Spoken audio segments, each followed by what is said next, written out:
कांग्रेस सदर मल्लिकार्जुन खड़गे ने जुमेरात को यौम आज़ादी के मौके पर मरकजी हुकूमत पर नफरत की सियासत करने का इल्ज़ाम लगाया और दावा किया कि आज के हुक्मरान नफरत फैलाने की नीयत से तकसीम की हौलनाकियों का दिन मनाते हैं। खड़गे ने पार्टी हेडक्वार्टर्स में तिरंगा लहराने के बाद लोगों को यौम आज़ादी की मुबारकबाद दी और मोदी हुकूमत पर तनकीद की। इस मौके पर कांग्रेस पार्लिमानी पार्टी की सदर सोनिया गांधी, लोकसभा में अपोजिशन लीडर राहुल गांधी और पार्टी के कई सीनियर कायदीन मौजूद थे।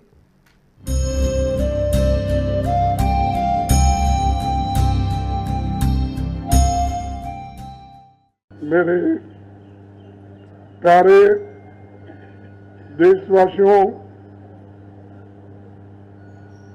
आप सभी को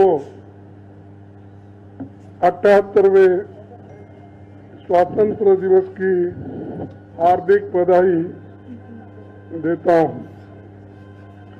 कई दशकों के संघर्ष व लाखों बलिदान के बाद गुलामी की जंजीरें टूटी और देश आजाद हुआ।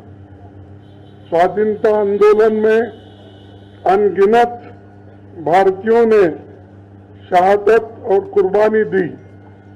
हम स्वाधीनता आंदोलन के सभी नायकों को नमन करते हैं। महात्मा गांधी जी, पंडित जवाहरलाल नेहरू जी, सरदार वल्लभ भाई पटेल जी, नेताजी सुभाष चंद्र बोस, मौलाना आजाद, राजेंद्र प्रसाद जी, सरोजिनी नायडू जी और बाबा साहब अम्बेडकर जैसे अनगिनत